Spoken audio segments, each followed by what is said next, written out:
donc je suis Dom Duf, je suis chanteur, guitariste. J'habite en Bretagne et puis j'écris essentiellement en breton.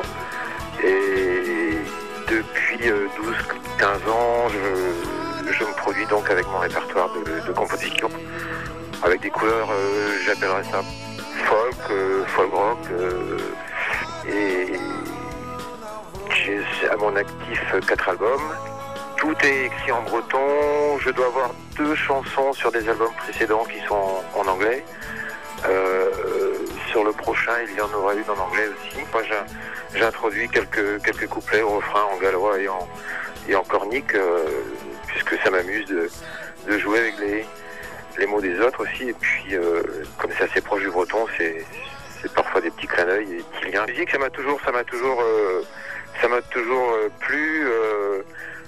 C'est surtout à l'adolescence, hein, où vers 12 ans, je crois, on m'a donné un album qui était le Led Zeppelin numéro 3, et puis que j'ai usé jusqu'à la moelle sur un électrophone Radiola. Et puis après, j'ai écouté beaucoup de choses qui allaient de tout ce qui est musique rock ou folk des années 70, et aussi musique bretonne, hein, par Stivel, Diaoulé d'Arménez et autres. Et puis ensuite, j'ai jamais décroché, quoi.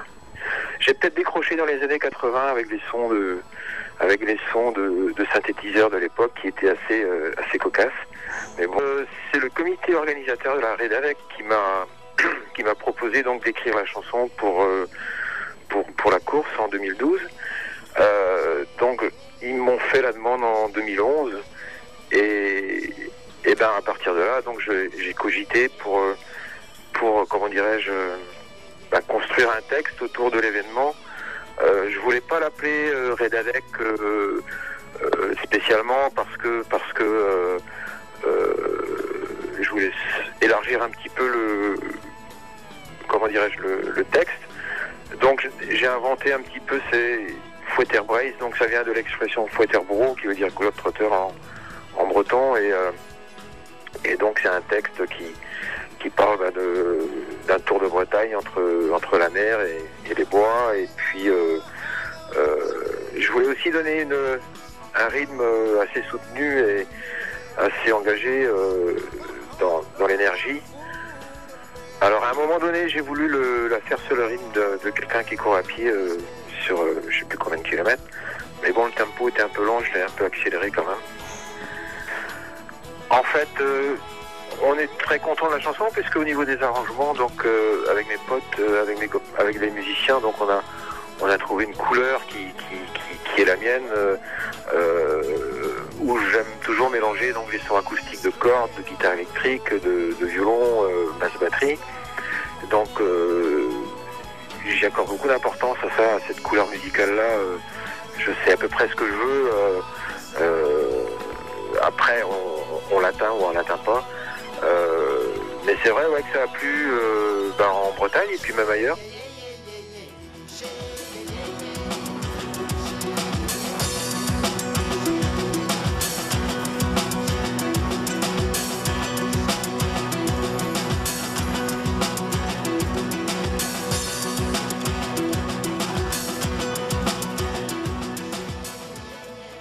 Alors c'est un projet que j'ai appelé Babel Powo. Alors c'est une expression, un jour j'ai sorti, je sais plus pourquoi. Et puis après ça m'a donné un déclic. Je me suis dit, tiens, c'est pas con ça, Babel.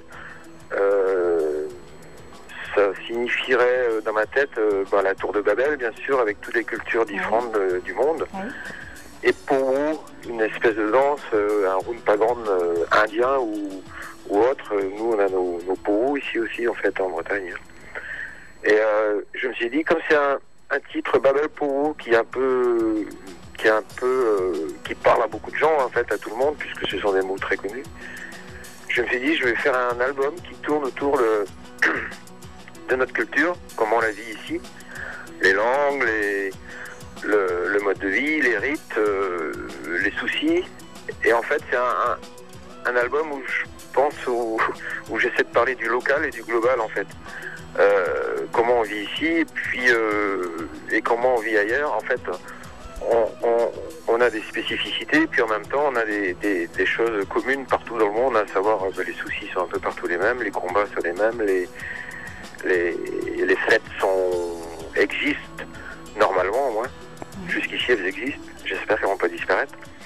Et donc, chaque petite chanson parle je mets le doigt sur un truc qui nous est spécifique ici, ou comment je le vois, et puis qui peut être commun un peu partout.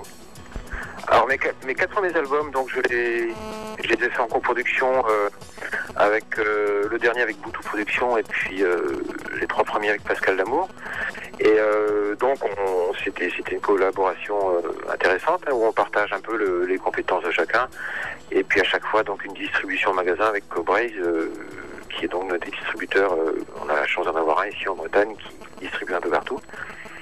Et cette fois-ci, donc, comme mes potes étaient dans d'autres projets, donc je me suis dit, tiens, il y a un truc qui se passe depuis quelques mois sur le net, à savoir, c'est une chose qui s'appelle le crowdfunding, qui s'est développé beaucoup aux États-Unis, puis un peu partout, avec le site Kickstarter. Et j'ai un ami journaliste qui avait usé de ce mode de fonctionnement-là, Stéphane Sioran, qui avait fait un documentaire sur le foot et la société ukrainienne. Il m'avait dit, tu peux essayer, ça marche vachement bien. Alors j'ai regardé un peu plus près, et puis je me suis rendu compte qu'en fait c'était assez intéressant.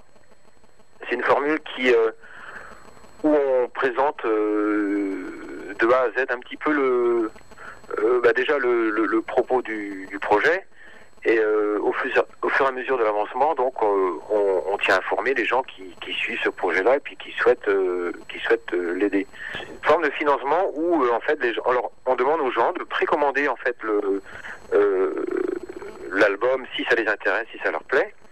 On leur propose donc différents niveaux selon leurs possibilités financières. Hein, ça va de 1 euro.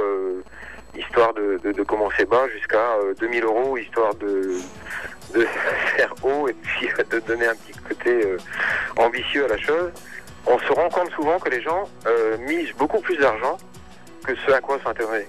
C'est-à-dire que le prix de l'album va être de 15 €, mais en règle générale, plus de la moitié des gens donnent un peu plus, et c'est assez surprenant. Donc, en 2 mots, là on a atteint la moitié de la période, et puis on a déjà une 60aine de personnes qui nous suivent. Parce que ce à quoi je m'amuse aussi tout au long du projet, là, c'est que il y a pas mal d'amis.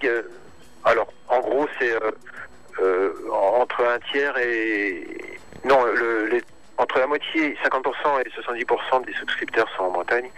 Le reste est un petit peu à l'extérieur.